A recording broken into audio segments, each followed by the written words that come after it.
There are nights when the rain doesn't just fall outside the window. It falls inside the human heart.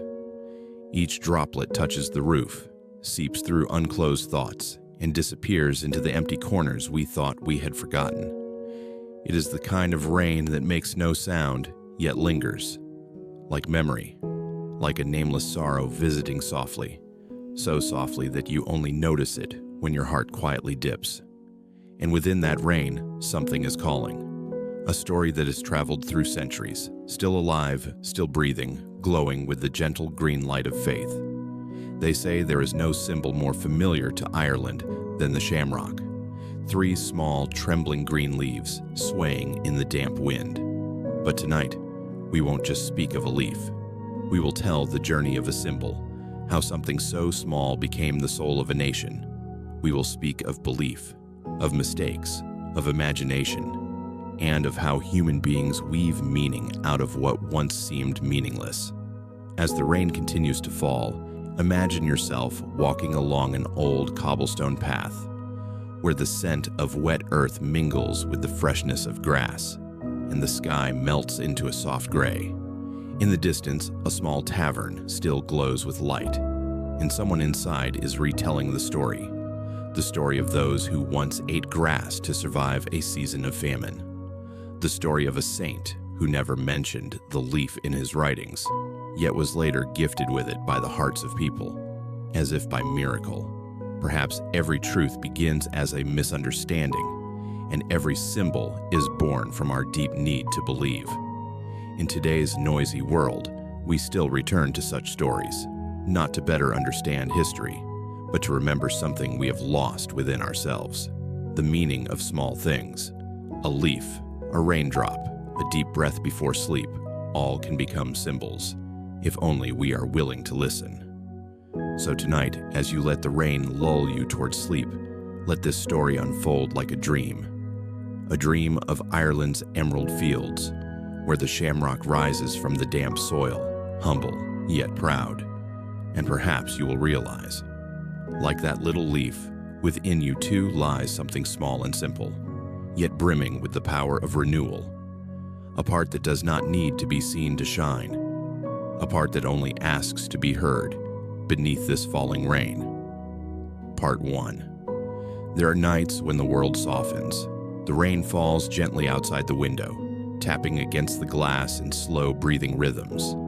In the dimly lit room, the narrator of drifting sleep stories begins to speak in a calm, soothing voice, inviting you to let go of the long day. Take a deep breath in and let it out. Allow your mind to rest. Let your body return to its own rhythm. And in that moment, as your eyes begin to close, you realize that some journeys require no footsteps at all. Only a soul willing to grow still. Within those slow breaths, another world begins to unfold. The scent of damp grass and fresh earth blends together, pulling you away from reality and placing you beneath a foreign sky. It is spring in Ireland, a land where the air is always moist, where the hills rise and fall like endless green waves. Across the boundless fields, each drop of dew glimmers under the newborn sunlight, clear as the first breath of day. No sound disturbs that stillness, only wind and grass conversing in an ancient language that humankind has long forgotten. In the midst of this scene, you bend down and notice a small leaf, fragile, trembling, yet radiant with the quiet light of its own existence. Its 3 lobes fold together like 3 fingers, holding a secret. That leaf, the shamrock, symbol of all Ireland, seems to carry within it both the breath of the land and the soul of its people. But if you pause long enough and listen carefully, you'll find that it's telling you a story no one truly knows. A story about its origin, about the beliefs and misunderstandings that have traveled beside it through the centuries. Not all legends begin with truth. Sometimes they are born from the yearning to believe, to be seen, to belong. The shamrock is no different. From an unremarkable leaf growing among the grass, it became the sacred emblem of an entire nation. People say St. Patrick used it to explain the Holy Trinity, and yet St. Patrick himself never wrote about it. People say it is a holy plant, but botanists still disagree on which species is the true one. Perhaps what keeps the shamrock alive is not the answer, but the question. The enduring belief that even the smallest things can hold the spirit of a people. And so, in the narrator's voice, light as mist, the story begins. The tale of a symbol, both familiar and mysterious, both real and dreamlike. As you surrender to your breath, listening to the rain whisper like the voice of time itself, you begin to understand. Some symbols need no proof, for their very existence is proof enough of the beauty of faith. The shamrock, humble, three-lobed, and green beyond words, will lead you through layers of history, through misunderstandings and springs long past, helping you discover not only its story but also that gentle, enduring part of the human spirit. Tonight, let that voice lull you into sleep.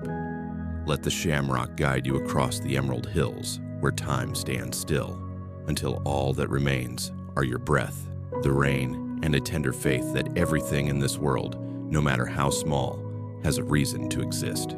Part 2. Since 1952, every St. Patrick's Day, in an elegant corner of the White House, a ritual has taken place, seemingly simple, yet layered with history, memory, and symbolism. The Irish ambassador, dressed in a dark suit, steps forward to present the President of the United States with a clear crystal bowl filled with tender, vibrant green shamrocks.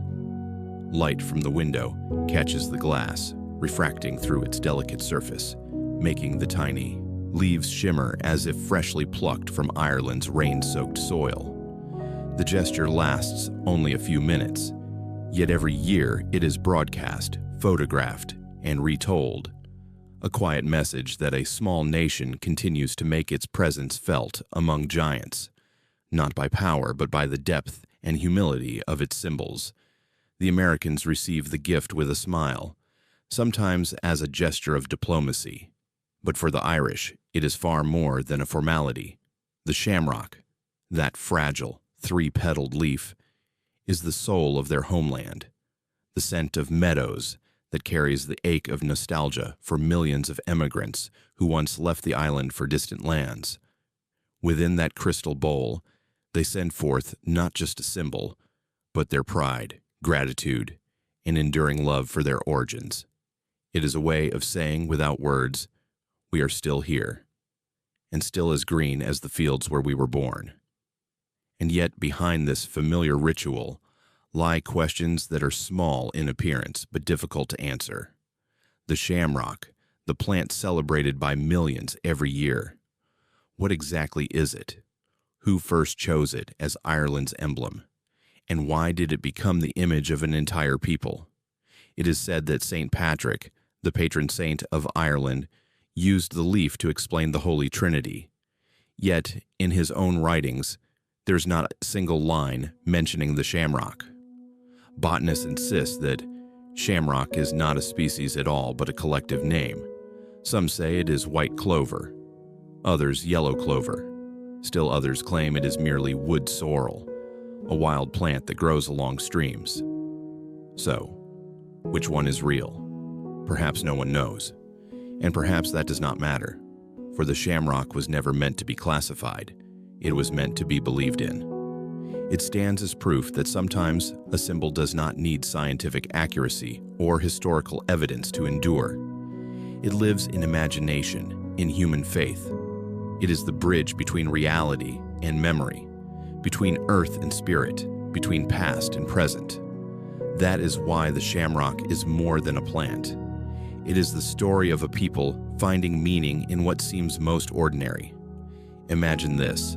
On the same damp March morning, in a small field near Dublin, a farmer bends down, his hand touching the cold soil, pulling up a tiny shamrock. He knows nothing of political ceremonies, only that in that green he smells home, hears the laughter of old harvest seasons. At that very moment, across the ocean, the President of the United States rests his hand on a crystal bowl filled with those same green leaves, gazes at them, and smiles. No words are spoken, yet in that silence, a message crosses all borders. There are things that do not need power to make the world listen. Strange, isn't it? How a single sprig of grass can carry the weight of history. It has journeyed with humanity through wars, migration, hunger, and constant change.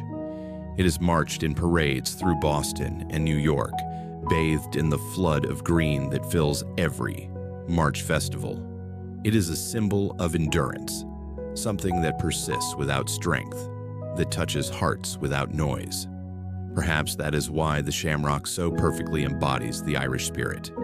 Gentle, steadfast, and resilient, like the land that birthed it. Botany may try to name it, and history may argue its origins, but nothing can fade the faith it represents. The shamrock lives in the collective memory, in the pride passed from generation to generation. It breathes through folk songs, through paintings, and through every Irish soul abroad who dons a green garment on that sacred day. A small leaf, yet it carries an entire homeland. A humble symbol, yet it binds past and present with the invisible thread of belief. Tonight, as you listen to the rain beyond your window, imagine yourself sitting by the glass, a crystal bowl before you filled with dew-damp shamrocks. The warm lamplight reflects off the tiny leaves, making them seem to breathe softly. Think of their journey from distant fields to the hands of the world's most powerful, from ancient legend to modern ritual. Then you'll understand, no matter how vast the world may seem, it is still connected by small, pure things like this. And perhaps that is the message the shamrock wishes to share with us all. That true meaning does not lie in how great we become, but in whether we can make something. Even a single leaf, a small gesture, or a fleeting moment. Unforgettable, because we filled it with our love and faith. So tonight, as you close your eyes and listen to the falling rain, let the story of the shamrock lull you to sleep. A gentle reminder that the simplest things, when loved, will live forever in time. Part 3. No one truly knows what species the shamrock belongs to.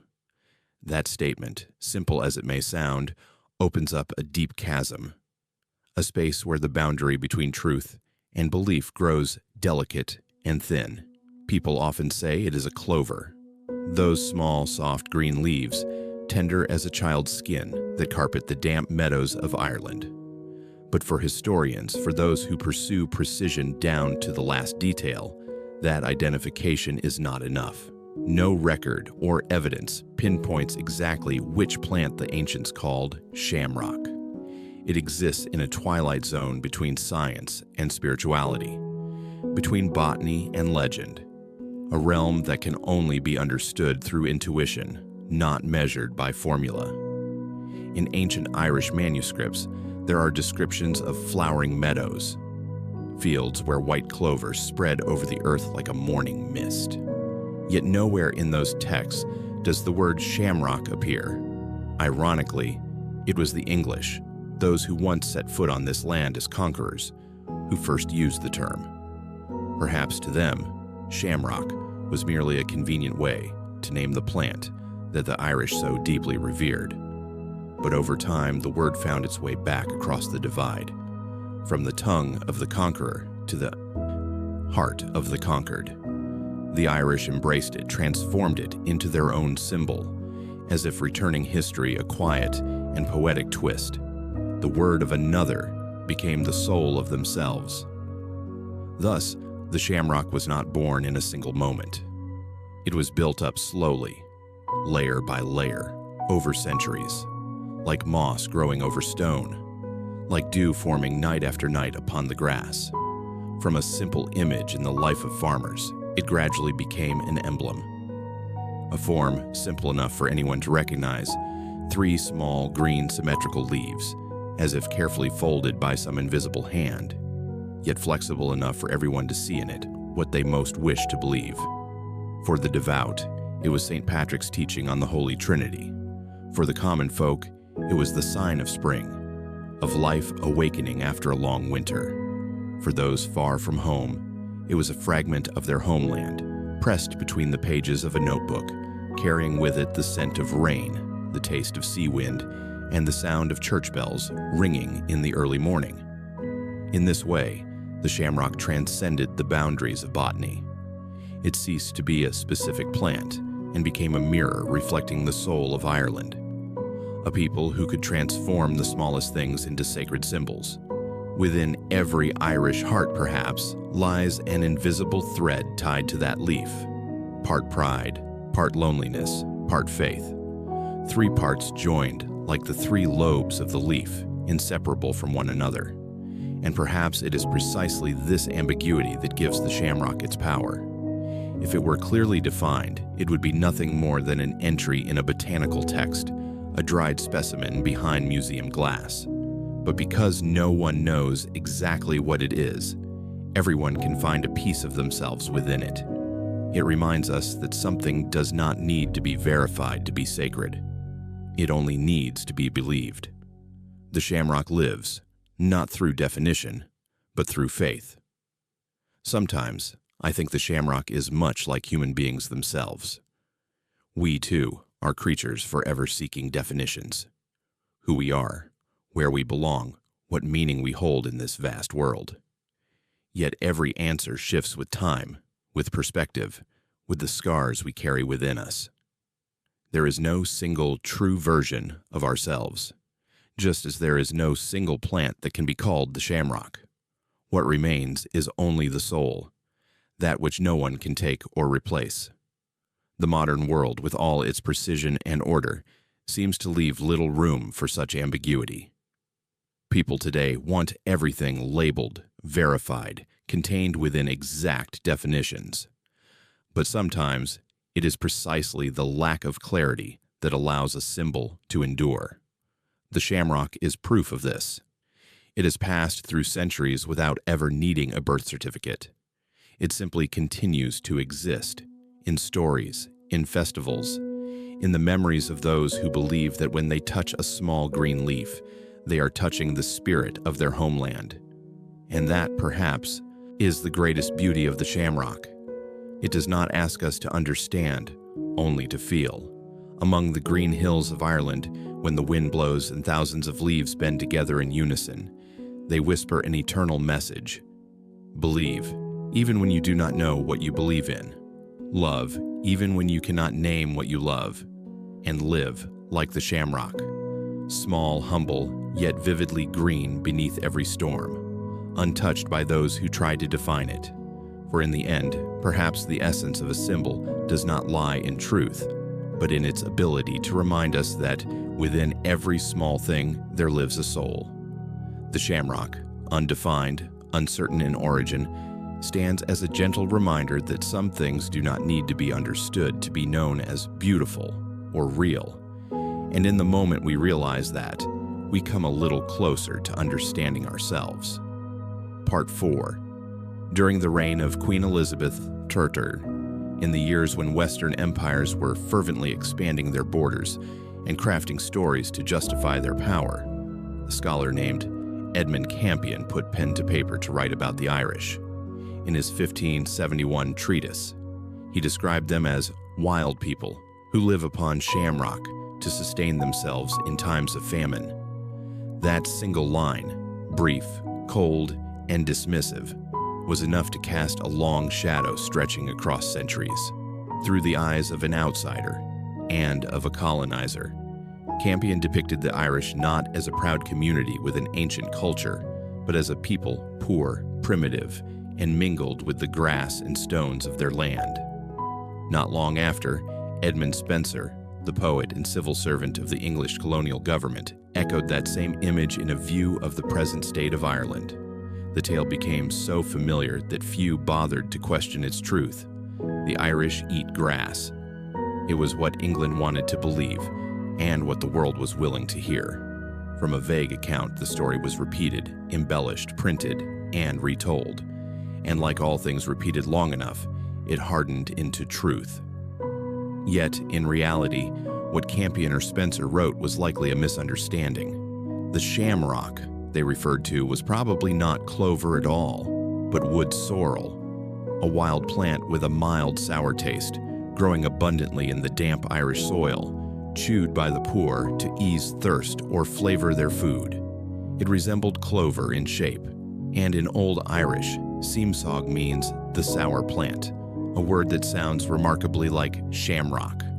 Through foreign tongues, the name was distorted, and from that distortion, a misunderstanding was born. It was only a misunderstanding, yet in the hands of those who wielded both pen and power, it became a weapon. The Irish eat grass.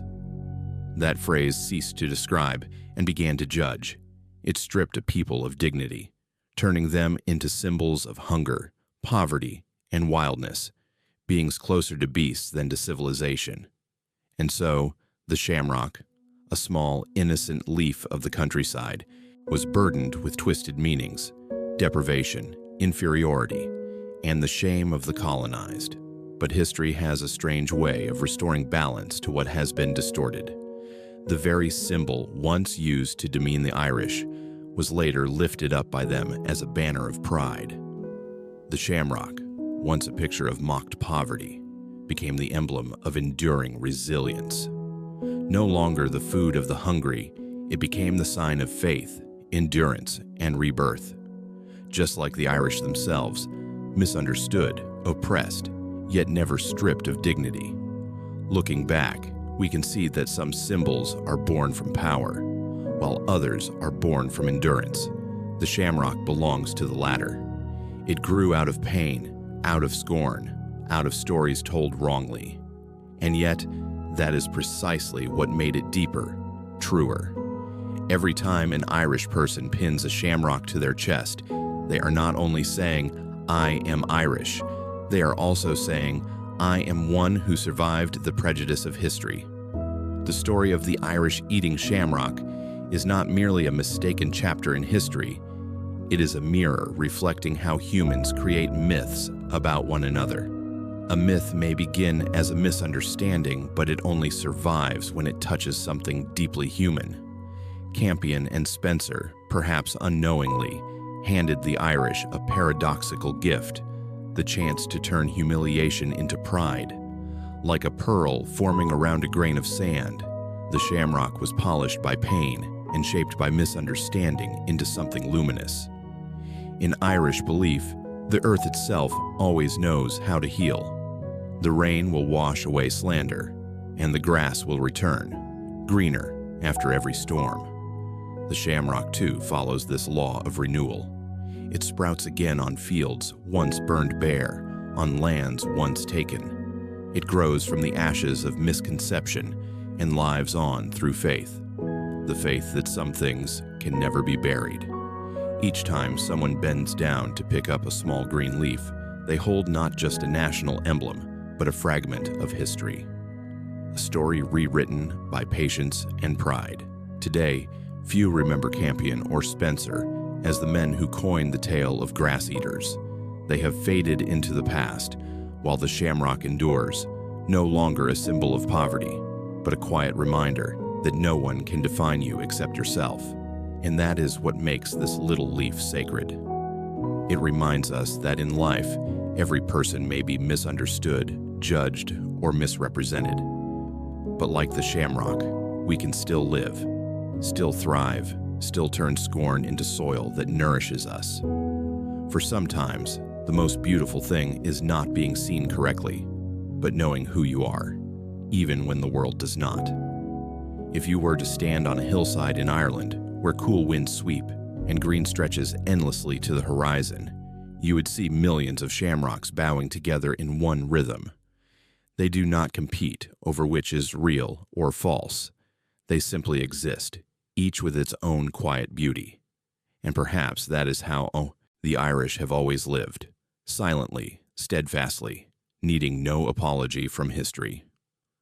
Part 5. In the history of Ireland, no image is as sacred and yet as mysterious as the shamrock leaf. It is said that Saint Patrick, the patron saint of the nation, the one who brought the light of Christianity to the Green Island, once held that three-leaved plant in his hand to explain the mystery of the Holy Trinity, the Father, the Son, and the Holy Spirit. The story has been told and retold for generations, like a lullaby of faith. It is so simple that one believes it instantly, and so profound that no one dares to doubt it. Yet, if we turn the pages of history and look more closely, we find something curious. St. Patrick never once spoke of the shamrock. In the Confessio, his only surviving autobiography, we find words of repentance, visions of divine calling, and an unconditional love for humankind. Not a single line mentions clover, not a single symbol or metaphor. It is a silence full of meaning, a gap that later generations, through imagination and faith, have filled. And like every religious legend, that little leaf did not grow from historical fact, but from the human longing to believe. The earliest evidence of a link between St. Patrick and the shamrock appears only in the 17th century, more than 1,000 years after his death. In 1675, a commemorative coin known as the St. Patrick's Day copper was minted, engraved with the saint preaching, a small clover branch raised in his hand. But no one knows who first imagined this scene, nor any text explaining why. It simply felt right. Right to the spirit of the Irish people, right to their way of understanding faith, something sacred expressed through what is simplest. 6 years later, an Englishman named Thomas Dingley wrote in his travel diary, "The people of Ireland wear shamrocks in their hats, and sometimes chew them to sweeten their breath." Dingley probably never realized that his casual remark would add a small stone to the foundation of a growing legend. From a simple folk custom, wearing greens during spring festivals, the shamrock was gently pushed towards sacred symbolism. By 1726, the botanist and minister Caleb Threlkeld became the first to write explicitly that St. Patrick had used the shamrock to teach the doctrine of the Trinity, a mere footnote, yet powerful enough to transform a common habit into a miracle of faith. From there, the image of St. Patrick holding the shamrock spread like an underground spring. It was painted on church walls, carved on coins, and carried in the words of pilgrims. The vitality of the story came not from evidence, but from the consensus of hearts. The Irish did not need proof that St. Patrick had done so. They only needed to believe that if he hadn't, surely he must have thought of it. After all, what image could be more fitting and complete than a three-leafed plant, 3 distinct parts growing from a single stem? The 3 leaves of the shamrock became a perfect metaphor. Unity within diversity, harmony within division. The very thing humanity has always yearned for. In a nation once torn apart by religion, politics, and poverty, that symbol became a gentle reminder that every division can still find its common root.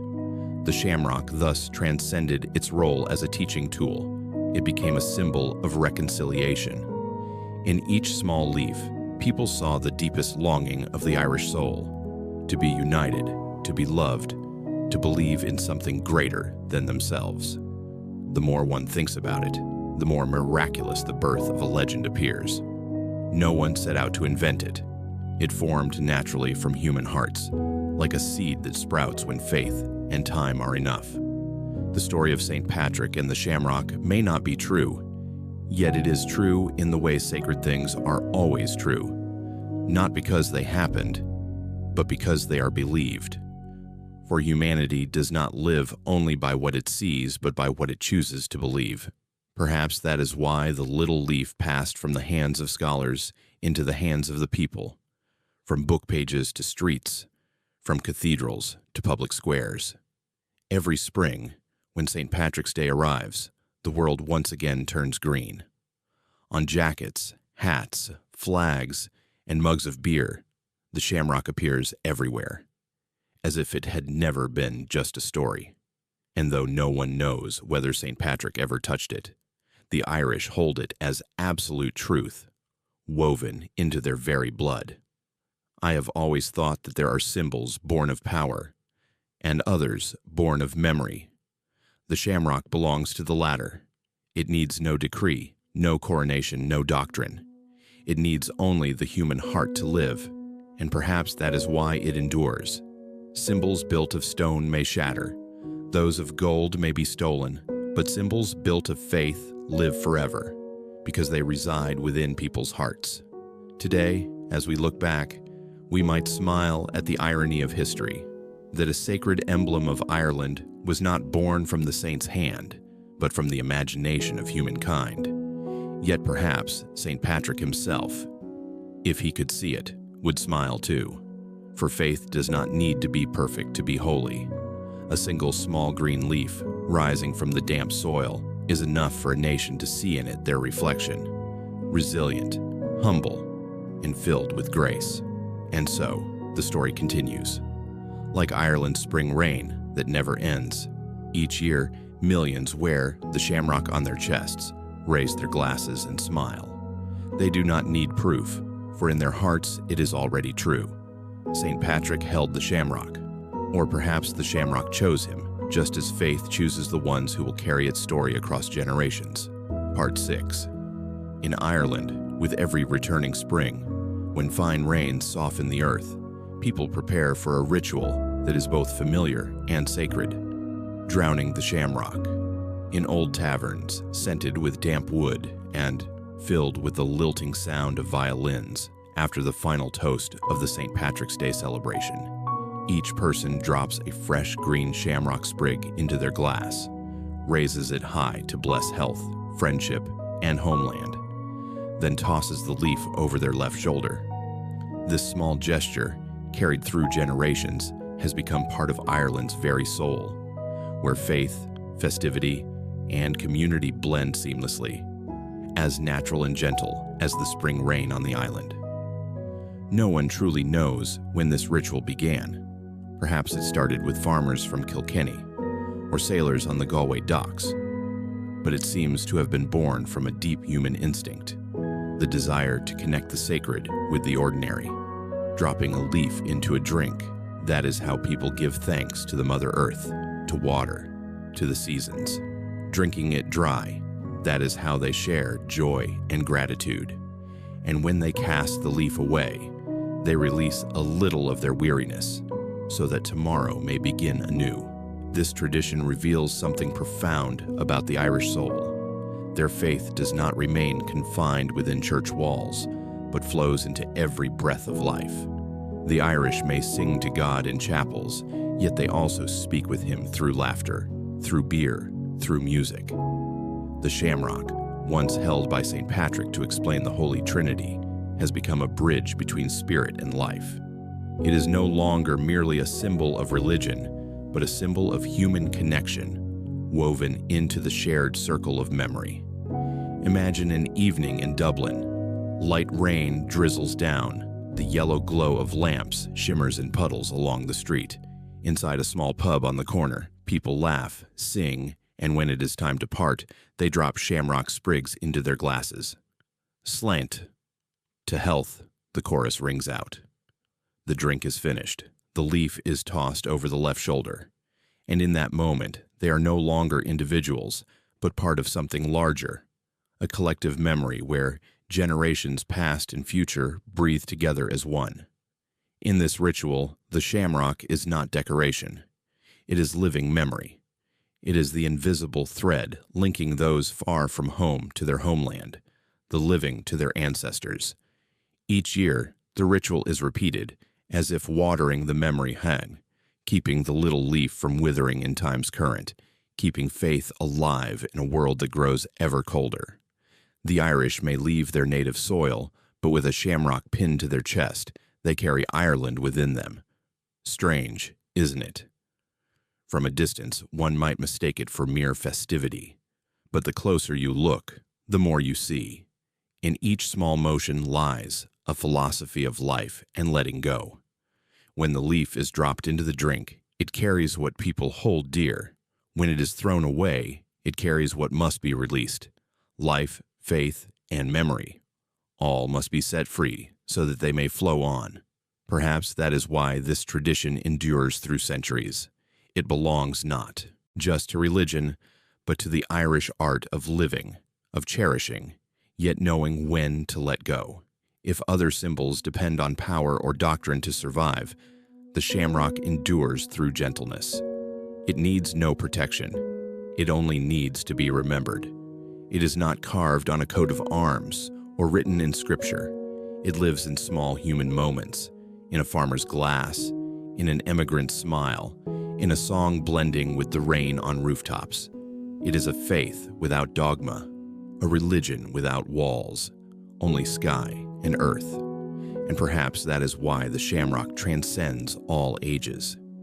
It lives not through authority, but through affection. It is not built of gold, but of memory. Memories watered each year with whiskey, with rain, with the warmth of human hearts. That is what has turned this small leaf into a living symbol. Proof that faith exists not only in churches, but in every handshake, every raised glass, every smile beneath the rain. When I think of the tradition of drowning the shamrock, I do not see merely a ritual. I see a philosophy of Irish life, to believe in simplicity. They do not need grand promises or majestic proofs. They need only a small leaf, a sip of drink, and the faith that life, though fragile and brief, is still worth toasting, worth smiling for, and worth remembering. And so, every March, when the rains return to the green fields, you will see the Irish bow their heads, drop the shamrock into their glass, and cast it over their shoulder. A simple gesture, yet in that moment, an entire nation speaks in a silent language. We are still here. We still believe. We are still as green as this leaf. Part 7. At the end of the 18th century, when dark political clouds hung over the skies of Ireland, the shamrock, once resting quietly in the hands of priests and in stories of St. Patrick, left the church, stepped into the public square, and found a new life in the hearts of the people. It was no longer merely a religious emblem of the Holy Trinity, but a rallying cry for freedom. A small flame flickering within the hearts of the Irish, who yearned to assert their identity and reclaim the right to shape their own destiny. In those years, Ireland was like a body trapped within the cage of the British Empire. No matter how fervently they prayed, no matter how deeply they believed in divine grace, the people could not escape the suffocation of injustice. Amid the long silence, small seeds began to stir, the seeds of national consciousness, of the conviction that a people truly lives only when it is free. And strangely enough, a tiny three-lobed leaf became the symbol of something vast. The shamrock, with its soft green hue and its three leaves growing from a single stem, took on a new meaning: unity in diversity, the oneness of souls sharing the same root. When the Irish volunteers were formed to defend their homeland, they chose green as their color and the shamrock as their badge. From remote rural fields to the bustling cities, green began to spread, carried by songs and pride. People no longer wore the shamrock only in churches on St. Patrick's Day. They wore it in the streets, on hats, on coats, on ribbons. A quiet declaration: we are Irish, and we are still here. The song "The Wearing of the Green" was born in that era, both a melody and an oath. It was sung in taverns, in workshops, and during silent marches. They are hanging men and women for the wearing of the green. Each line was a heartbeat, a defiant reminder that no power could hang a belief. Authorities could ban a song, tear down a flag, but they could not strip away a color that had sprouted from the soil itself. From then on, the shamrock was no longer only St. Patrick's emblem. It became a symbol of dignity. It was printed on badges of secret societies, sewn into the ribbons of the United Irishmen, the revolutionary organization founded in 1791. Every member understood that within that leaf lived three reminders: faith, freedom, and fellowship. Three lobes, three values, growing from one stem, beating together in one heart. Perhaps no one at that time realized they were shaping an eternal symbol. They were simply doing what their hearts compelled them to do. A tailor stitched the shamrock onto a collar. A mother embroidered it on a handkerchief for her son going to war. A farmer tucked a sprig into his pocket as a silent prayer. Those small, repeated gestures, that is how a symbol is born. not from decrees, but from love. And so the shamrock slowly moved beyond festivals. It was no longer the emblem of a single day, but the spirit of a people. The Irish wore it not only to honor St. Patrick, but to remember that they had once risen, once resisted, once dared to believe in something better. The shamrock became the unspoken voice of a nation that had been forced into silence. In every breeze, every field, every song it appeared. A gentle yet steadfast reminder, we are still here. There is something deeply beautiful in that transformation. From a religious symbol to a political one, the shamrock did not lose its sanctity. It became more human. Religion teaches people to believe. Freedom teaches them to live. When those two forms of faith meet within one leaf, the shamrock becomes something rare, a symbol of both divinity and humanity. From church to square, from prayer to oath, the shamrock traveled a long road, a journey of faith finding its way into reality. It was not bestowed from above. It grew from the ground up, and perhaps that is why it has endured so long. A symbol born from the heart of the people, even when trampled, will always rise again. Today, when we see the shamrock on the jackets of marchers on St. Patrick's Day, we see an image that has journeyed through centuries, yet remains ever fresh. It carries within it both the saint's faith and the commoner's courage, the tenderness of grass and the resilience of stone. It reminds us that there are symbols built by power and others sustained by compassion. And among the symbols born of compassion, the shamrock stands as one of the most beautiful, for it tells the story of a people who knew how to believe, to endure, to rise again, and to sing through the storm. A people who understood that sometimes a single small leaf can carry the weight of an entire history, so long as it grows from a root called hope. Part 8. At the end of the 18th century, when ships set sail from the ports of Cork, Galway, and Limerick toward the west, the Irish carried with them not only clothes, Bibles, or a handful of homeland soil, but also a small green leaf, the shamrock. Across the long voyage over the ocean, the fragile leaf pressed between a notebook or a Bible became a symbol of memory. It was not merely a keepsake, but a reminder. No matter how far they traveled, Ireland remained in their hearts. When Irish immigrants arrived in America, a promised land still unfamiliar, they faced poverty, prejudice, and loneliness. In Boston, New York, and Philadelphia, they worked as laborers, dockhands, street sweepers, or soldiers for hire. Yet, in cramped boarding houses and dim taverns where the sound of fiddles echoed, they held tightly to their faith. And so, the shamrock, the one thing no one could take away, became the spiritual soil they clung to amid the uncertainty of exile. When spring arrived, they celebrated St. Patrick's Day, at first just a small gathering, which soon grew into the greatest communal ritual of the Irish diaspora. In 1737, Boston held its first parade. By 1762, New York followed. There, in snow-covered streets, men in worn coats pinned shamrocks to their hats, women fastened green leaves to their dresses, and children carried small fabric flags.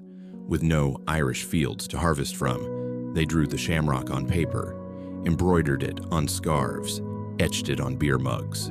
The color green became a portable homeland, a land without borders, sustained by memory alone. Those parades of green were more than religious processions honoring their patron saint.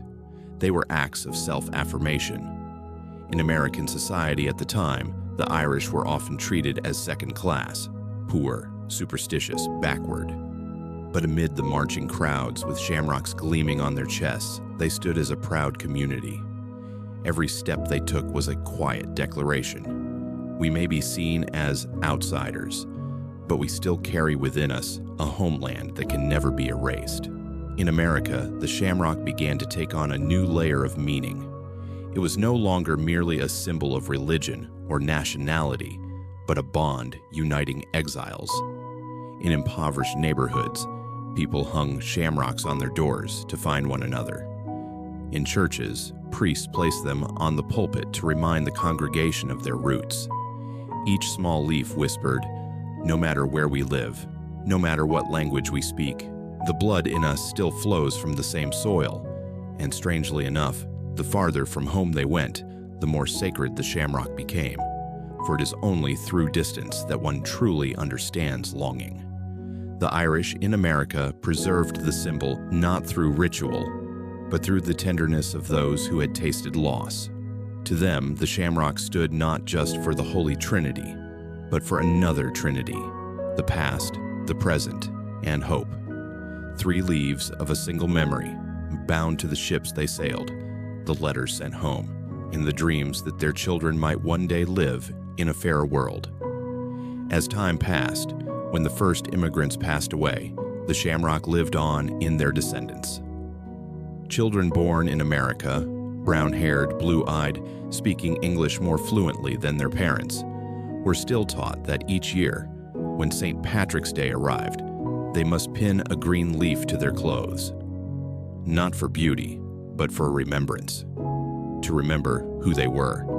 A small symbol had become a heritage, a religion of memory. Amid the skyscrapers of modern New York, when the parade passes by each March, the shamrock can be seen everywhere. On hats, flags, loaves of bread, even on glass walls of tall buildings. Irish Americans, generation after generation, have held on to this symbol as tightly as the first breath of their nation's identity. For now, the shamrock no longer speaks only of a homeland. It speaks of the human power to be reborn, that even when uprooted from the soil that birthed them, people can take root elsewhere. Greener, stronger, more alive. I often think of the shamrock as a kind of memory that knows how to sprout. It lives not only in the earth, but in the human heart. Whether in Boston or New York, in a worker's coat pocket, or on a shopkeeper's counter, the shamrock remains the meeting point between nostalgia and present pride. It reminds us that our roots are not merely where we were born, but where we still remember. And so, whenever that shade of green fills the streets each March, we are not just witnessing a festival. We are witnessing a homecoming within the collective memory. For centuries, the Irish abroad have marched together in one great procession, the procession of memory, faith, and survival. They may no longer hold a real shamrock in their hands, but in every heartbeat there's still a small leaf, still green, still steadfast, still whispering one simple truth. No matter how the world changes, we carry our homeland within our hearts. Part 9. On the first day of the 19th century, January 1st, 1801, the sky over London was a dim gray. Inside the grand halls of power, a decision was sealed in red wax. The United Kingdom of Great Britain and Ireland was officially born. At that same moment, in the Empire's new emblem beside England's rose and Scotland's thistle, a small symbol was added.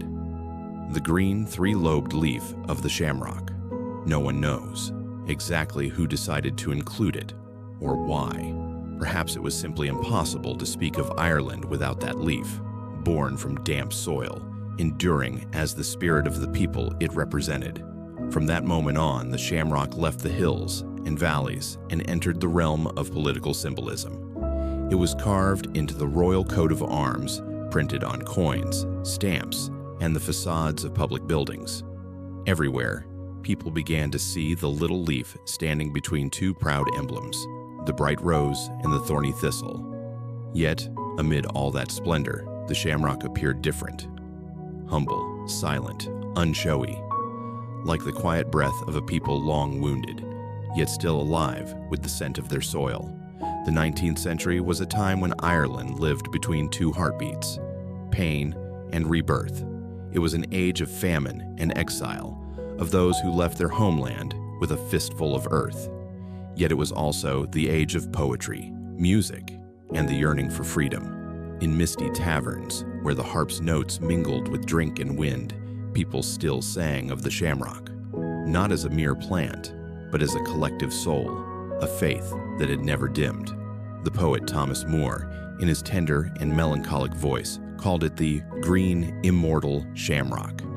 He did not speak of a plant, but of resilience itself. In his verses, the shamrock became a small note connecting past and present, folk and poetry, human fragility, and the strength of memory. It was also in that century that people began to realize what was once seen as weakness can be the foundation of strength. The symbol once mocked, the grass eaten by the poor to survive, was now engraved on coins, displayed in parliamentary halls, and carved into the reliefs of grand buildings. The silence of the shamrock became the most powerful declaration of all. That identity does not need to shout, it only needs to exist. Just as a leaf remains green no matter how many times the wind has scattered it. And so, the shamrock journeyed from religious legend to national language, from folk ornament to material for art and politics. It carried within it many layers of meaning, sacred yet earthly, a prayer and a mark of unity. In an age when the empire expanded its dominion, the shamrock stood as a sign of gentleness amid rigidity, of soul amid structure, of humanity amid institutions. On the coins minted in the first half of that century, 3 small leaves folded together, so simple they could be overlooked, yet they made the hearts of the Irish tremble softly whenever they touched them. It was the emblem of a people who had learned to survive, not through rebellion, but through patience. And in that quiet endurance, they preserved their essence. Beyond official emblems, the shamrock flooded Irish cultural life. Poets, musicians, and painters drew inspiration from it. It appeared in novels, woodcut prints, postcards, and songs. The shamrock became a language of emotion, something not to be defined, but to be felt, for it spoke not of power but of life, memory, and the kind of sorrow that transforms into faith. Perhaps this was the most pivotal moment in the shamrock's journey, when it no longer belonged only to mythology or politics, but to the human heart. The Irish saw themselves reflected in it, a small nation, long oppressed, yet never erased. And like the leaf itself, they understood that some things endure not through size or sound, but through the will to root deeply into the earth. That century closed with uprisings, freedom songs, and unfinished dreams. Yet the shamrock remained, on stone walls, on old coins, and in the hearts of the Irish people. It crossed the borders of time, standing as proof that some symbols need no protection from power, for human memory itself is the strongest shield of all. Green, immortal shamrock. Thomas More was perhaps not writing about a leaf at all. He was writing about the will to survive, the grace to preserve beauty in a world of upheaval. For wherever the shamrock grows, there too lives the soul of Ireland, humble, steadfast, and eternal. Part 10. There are questions that the harder we try to answer, the more we realize that truth sometimes does not lie in the result, but in the journey of inquiry itself. The question of the shamrock is one such example, when that small leaf had already become a national symbol, printed on coins, crests, and flags, living in the hearts of the Irish as something self-evident. That was precisely when lovers of knowledge began to ask, after all, what species of plant is the real shamrock? A question that seems simple, yet opens a labyrinth. In the 19th and 20th centuries, botanists, historians, and archaeologists all joined the search. They brought magnifying glasses, notebooks, and an unshakable desire for truth, as if, by identifying the exact plant, they could touch the very soul of a nation. Wood sorrel, white clover, yellow clover, black medic. The 4 names echoed again and again through hundreds of documents. Thousands of leaf samples were plucked, pressed, and sent from every corner of Ireland, from the wind-lashed stones of Connemara to the soft plains of Kildare. And yet, the results never aligned. In the south, people insisted the shamrock was yellow clover, a delicate plant with tiny blossoms like smiling lips. In the north, They swore it was white clover, found near marshes, its flowers pale as mist. In the mountains, some said it must be wood sorrel, thin-leaved, sour to taste, thriving in the dark, damp forests. A few scholars, cautious and devoted to data, even proposed that the shamrock was not a plant at all, but an idea. Letters between scholars flew back and forth, a long conversation among those who disagreed yet respected one another. Each held their own version of truth, but none could extinguish the logic of the other. And finally, when the 20th century botanist E. Charles Nelson published his conclusion, "There is no single Irish species that can be called the shamrock," a strange silence followed, not of surprise but of recognition, because that simple answer carried an unexpected weight. The shamrock, it turned out, never needed a fixed identity to be loved. Some things cannot be defined by science. They can only be understood through collective memory. Over the centuries, the shamrock has transcended the limits of botany to become an image, an idea, a symbol, and ultimately a spirit. Science demands precision, but symbols survive through ambiguity. And so, when people could not attach the shamrock to a single species, it became even more universal, as if in its very indeterminacy, it found eternity.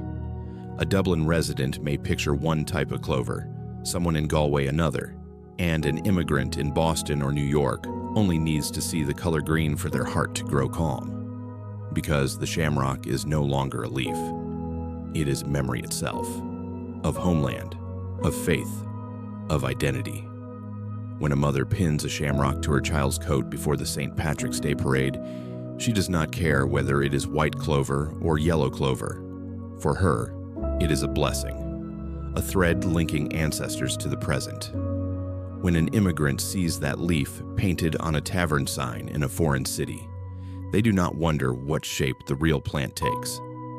They simply recognize something familiar. This is a sign of us. The more modern the world becomes, the more it demands precise definitions.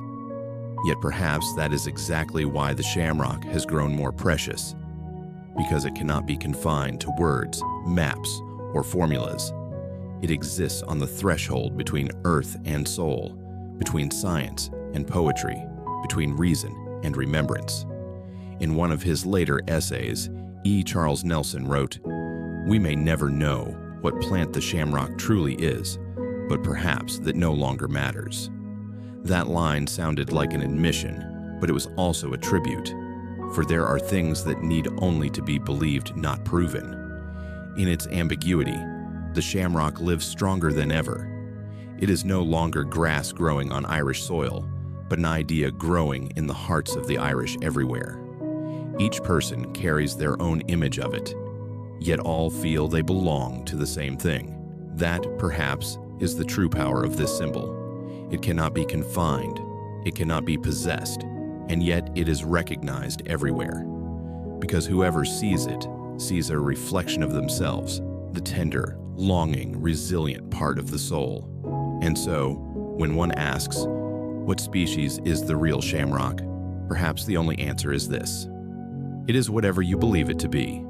It may be yellow clover on a field, or white clover by a fence.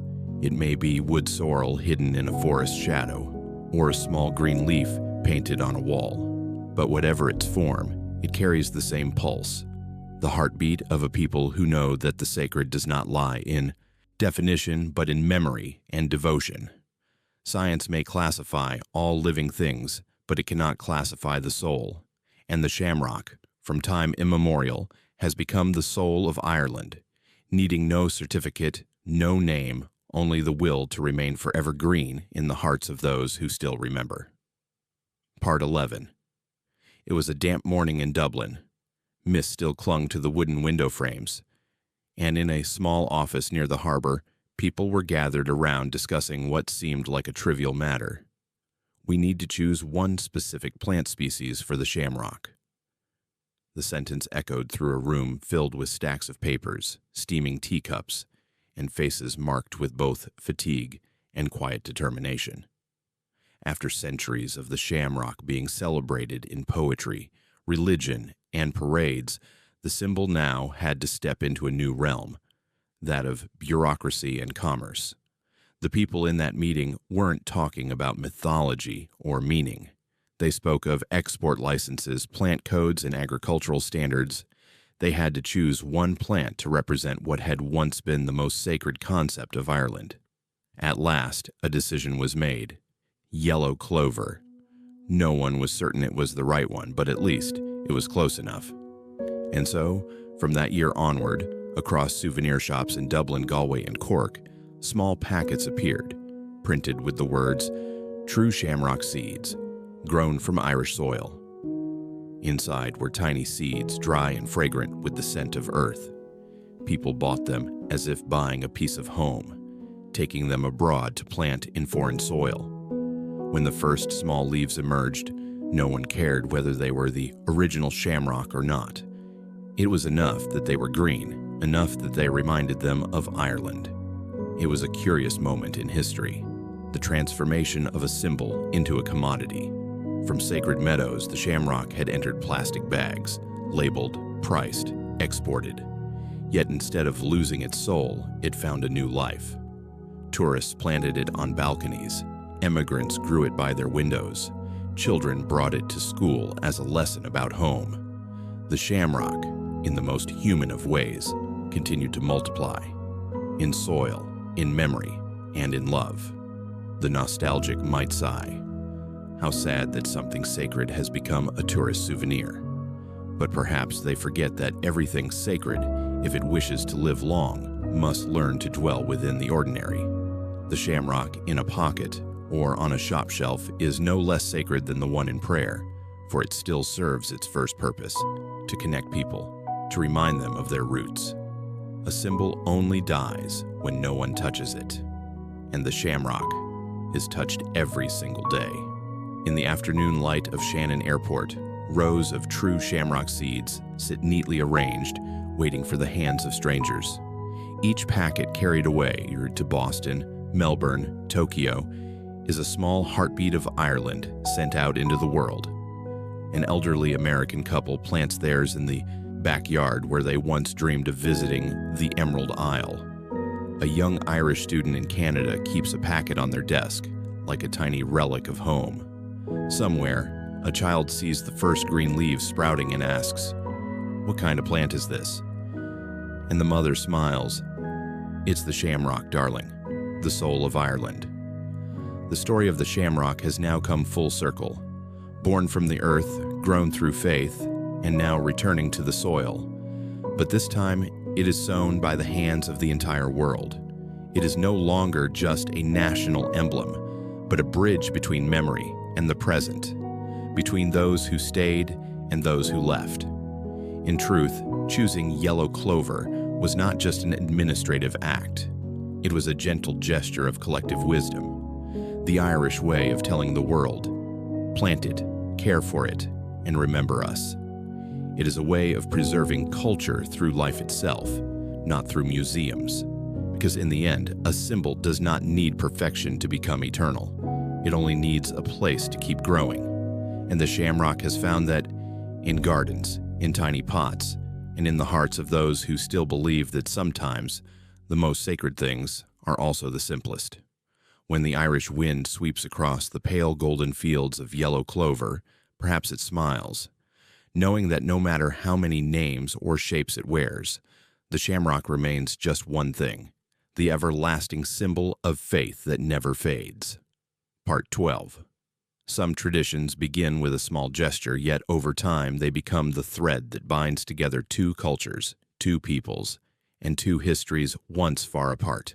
For the Irish, since 1952, that gesture has taken the shape of a small crystal bowl filled with fresh green shamrock, presented each year to the President of the United States on St. Patrick's Day. It is not a lavish gift. No gold, no jewels, no documents or signatures. Only a clear bowl, within its small, tender leaves gathered from Irish soil and carried across the ocean. And yet, over time, that gift has become a unique diplomatic ritual, simply but meaningfully known as the Shamrock Ceremony. They say that during the very first ceremony, no one expected it to last more than a few years. But perhaps it is precisely that simplicity which has allowed it to endure. For the shamrock is not merely a national emblem. It is a language of kindness, of reconciliation, of faith in the idea that gentleness can build something great. Since 1969, the tradition has been elevated even further, as each year's bowl has been specially crafted by Waterford Crystal, Ireland's world-renowned glassmaker. Every bowl is a unique masterpiece, hand-engraved with care, shimmering like morning dew upon a leaf. When the shamrock is placed inside, its green merges with the crystal's transparency, creating a light that reflects both nature and craft, earth and water, memory and presence. For the Irish, each bowl is not merely an object, but a metaphor. Crystal as the art of human hands, shamrock as the breath of the earth. And when the two meet, they form a symbol, both fragile and enduring. Then, in 1995, the ritual officially became a formal part of the White House diplomatic calendar. The shamrock ceremony was celebrated with full honors, attended by leaders and representatives of both nations. It is said that during the politically tense years of conflict in Northern Ireland, the presence of the shamrock in those meetings became an unspoken emblem of hope. A small light cast into the darkness of division. 3 years later, in 1998, when the Good Friday Agreement was signed, ending decades of violence, many believed that those warm conversations, the gentle exchanges begun with a bowl of shamrock, helped open the door to peace. A folk symbol had traveled farther than anyone could have imagined, from religious celebration to the stage of international diplomacy, not through power but through grace. What makes the shamrock different is the way it appears. It does not shout, it does not impose, it carries no slogan. It simply arrives, exists, and is remembered. A humble, yet enduring emblem. What one diplomat once called a soft instrument of peace. In the realm of politics, where every word is weighed by interest, the shamrock enters by the path of feeling. The Irish have always understood that some things can only be expressed through symbols, through a handshake, a glance, and a gift sent from the heart. When the President of the United States leans forward to gaze at the green sprigs within the crystal bowl, it ceases to be ritual. It becomes a moment of humanity between two leaders who represent nations. And so, year after year, the bowl continues to be presented. It sits upon the president's desk, beside thick documents and world maps. Among decisions that may alter the fate of millions, a small shamrock rests there. A quiet reminder that some things are more precious than power, kindness, and connection.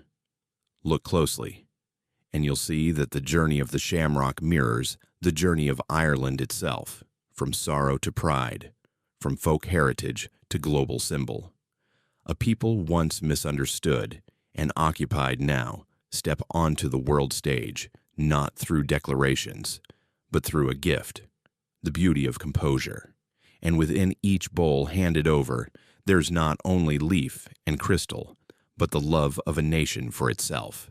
For the Irish, more than anyone, understand that peace cannot be imposed. It must be planted, nurtured, and allowed to grow, just like the shamrock. Today, more than 70 years later, the ritual still endures. The shamrock still rests at the center of the table.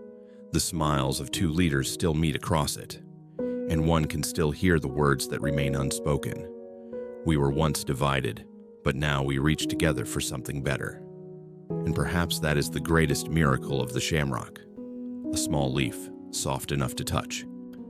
The heart, yet strong enough to connect the world. Part 13. There are symbols which, once they have traveled far from where they were born, must learn to protect themselves. And in the 1980s, amid an increasingly noisy industrialized world, the shamrock, Ireland's small three-lobed leaf, faced an unprecedented challenge, a legal battle in distant Germany. The story sounds dry at first, yet beneath it lies a profound dialogue, about meaning, memory, and the right to belong. A German company named Megel, famous for its dairy and butter products, registered a trademark featuring the image of a green three-leaf design, Kleeblatt, strikingly similar to the shamrock. To them, it was merely a lucky charm, a harmless decorative motif, but to the Irish, it was an act of spiritual appropriation, for the shamrock is not just a leaf, it is the emblem of the land, of faith, of a people bound together through centuries of endurance and belonging. And so, Ireland sued. A small nation seemingly armed with nothing but memory and pride stood against a corporate giant. It was not a battle for money, but for the right to say, "This is ours." They presented strange yet moving pieces of evidence, ancient coins engraved with the shamrock, 18th century woodcuts, national postage stamps, even the insignias of soldiers who had once marched into battle beneath Ireland's green flag. Each piece was a fragment of memory, gathered as if to prove that a symbol, once woven into a nation's soul, cannot be reduced to mere merchandise.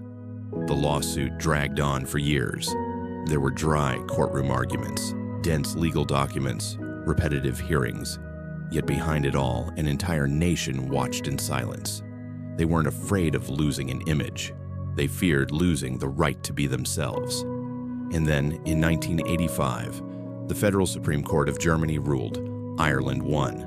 The shamrock was officially recognized as Ireland's exclusive cultural symbol, an inseparable part of its national identity.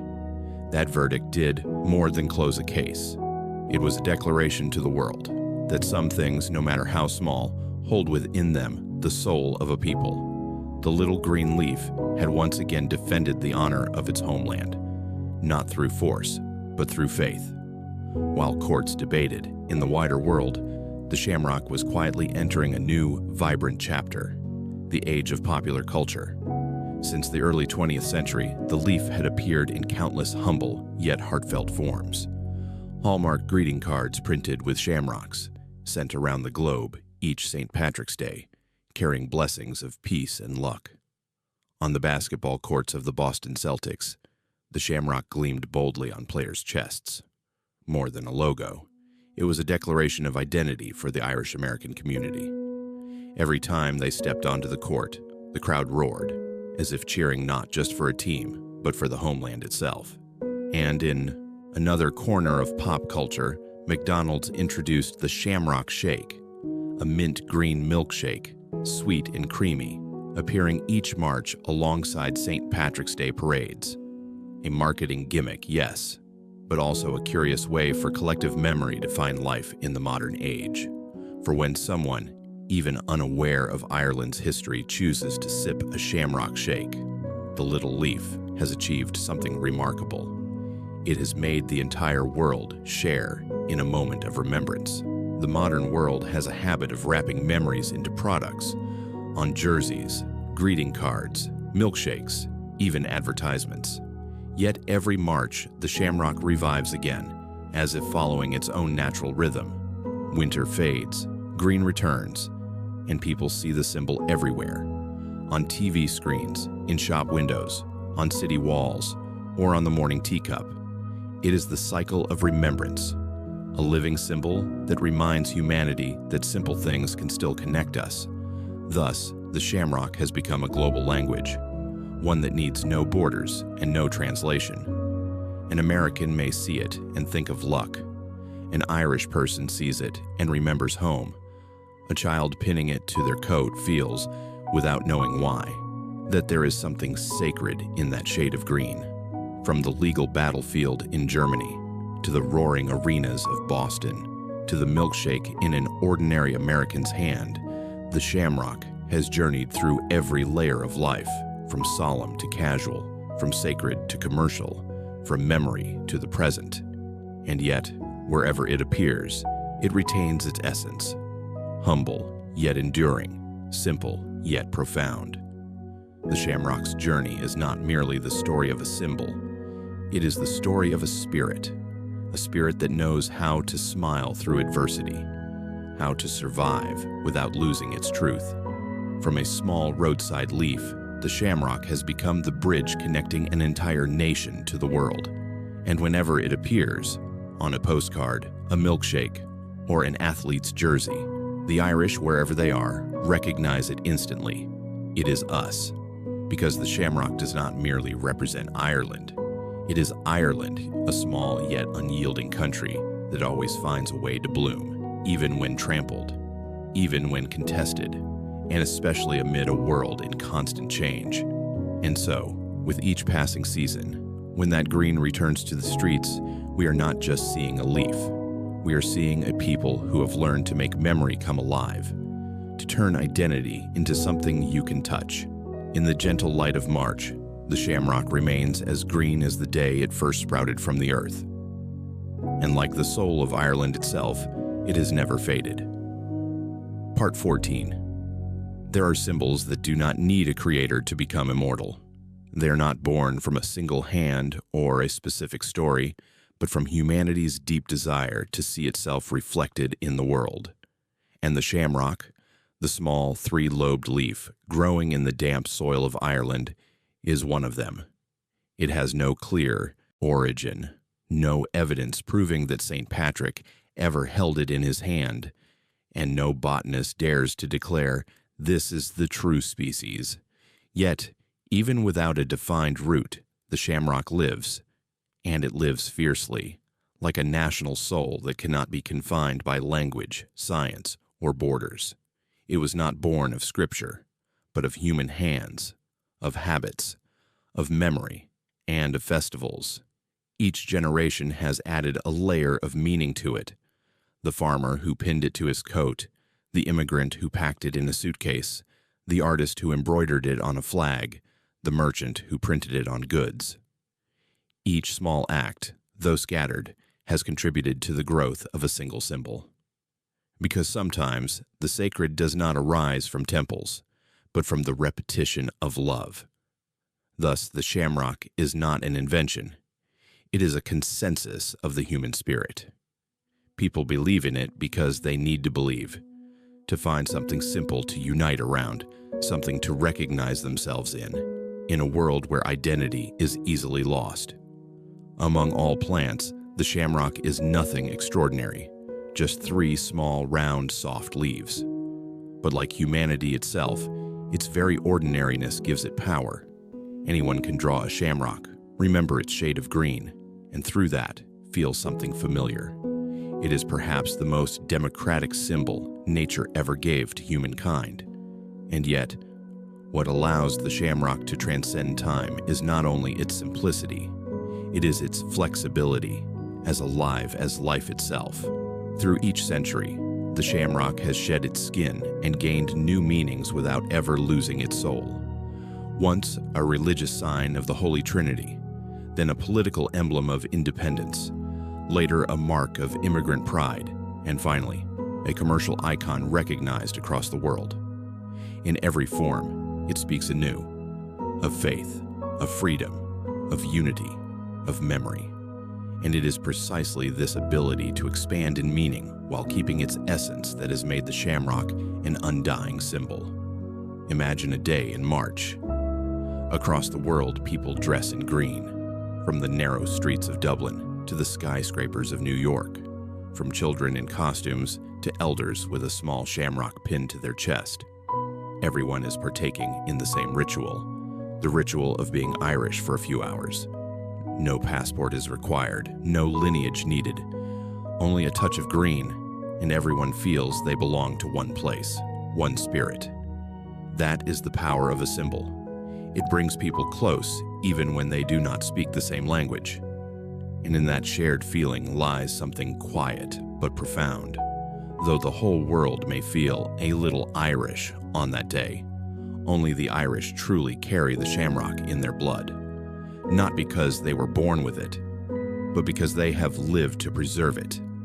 Through centuries of exile, poverty, and migration, they never let the leaf wither. They never needed to rewrite history to affirm themselves. They only needed a small symbol to remind them that identity is not something granted by others, but something one continually nurtures. Each time they look at the shamrock, They see not just an image, they see a river of memory flowing backward to its source. They see mothers pinning shamrocks to their sons' uniforms before battle, fathers carrying it across the Atlantic as a fragment of home, elders placing it on the altar during feast days as if conversing with ancestors. The little leaf has become a thread connecting the living and the dead, the land they inhabit and the homeland they left behind. That is why the shamrock does not need precision nor proof. Like every symbol that truly endures, it is sustained not by fact, but by feeling. Science may debate what species it belongs to. History may argue who first named it, but to the Irish heart, none of that matters. What they know for certain is this: each spring, when the shamrock rises again, so too does their country, in the grass, in the music, in the smiles, and in the memory. Perhaps that is what makes the shamrock the soul of Ireland, not because it is singular, but because it embraces everything. It holds within it both the sacred and the ordinary, both past and present, both pride and sorrow. It is as soft as the rains of March, yet as enduring as the ancient stones of this land. And above all, it reminds humanity, wherever and whoever we are, that the most beautiful things begin in humility. When night falls on St. Patrick's Day, when the green lights dim and the songs fade, the shamrocks still rest quietly in someone's hand, perhaps in a pocket, perhaps between fingers, perhaps only in memory. They do not need to be seen to exist, for once they have taken root in the human heart, nothing can make them fade. And perhaps there lies the eternal truth this little leaf wishes to tell us, that true life is not found in form, but in the memory it plants within another's heart. Thus, the shamrock is not merely Ireland's clover. It is a reminder that even in a world changing every day, there still remain simple things powerful enough to make us remember who we are.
you.